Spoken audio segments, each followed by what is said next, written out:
স্ত্রী আসলে মায়েদের সাথে থাকতে চান না কেন? কারণ তারা অনেক ডিস্টার্ব করেন, বিরক্ত করেন, ইত্যাদি ইত্যাদি। তো এক্ষেত্রে শরিয়ার বিধান হলো, সন্তান হিসেবে আপনি মা বাবার কাছে যাবেন, সেবা করবেন, লোক দিয়ে সেবা করার ব্যবস্থা করবেন, এটা আপনার কর্তব্য। কিন্তু স্ত্রীকে আপনি বাধ্য করতে পারেন না যে আপনার মা বাবা খারাপ আচরণ করে তারপরে সেখানে পড়ে থাকতে হবে। এই অধিকার আপনার না যে আপনি তাকে এটা বাধ্য করবেন। তবে স্ত্রীর এখানে একটা কর্তব্যের ব্যাপার আছে, নৈতিক দায়িত্বের ব্যাপার আছে। সেটা হলো যে স্বামী আমার ভরণ পোষণ সবকিছু দেয়, সবকিছু খেয়াল রাখে। স্বামীর মা বাবার আচরণে কষ্ট হলেও যদি আমি একটু সহ্য করি, কেন? স্বামীর দিকে খেয়াল করে যে স্বামী খুশি হয় তার মা বাবার প্রতি, যতটুকু সামর্থ্য কুলায়। এখানে আননেসেসারি তাকে চাপ নিতে বলছি না, যতটুকু সামর্থ্য কুলায় যদি করতে পারেন সেটা হবে সবচেয়ে ভালো, সেটা করা উচিত। যদি তিনি কোনো কারণে এটা না করেন, তাহলে বাই ল, আইনগতভাবে কোনো স্বামী তার স্ত্রীকে এটা বলতে পারে না আমার মা বাবার কাছেই তোমাকে থাকতে হবে। বরং শরিয়ার দৃষ্টিভঙ্গি হলো, স্বামী যেখানে থাকবে স্ত্রী সেখানে থাকবে, তার সামর্থ্য যদি থাকে।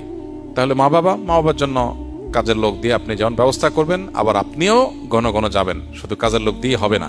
আর নাতিপুতি দেখার তাদের শখ আছে, এটা তাদের হক, অতএব তাদের দেখার ব্যবস্থা করবেন, তাদেরকে আনবেন, নিজে যাবেন। একই সাথে স্ত্রীর প্রতি কোনো অবিচার যেন না হয়, সাধ্য অনুযায়ী মা বাবার সাথে বেয়াদবি না করে সেটাও লক্ষ্য রাখবেন।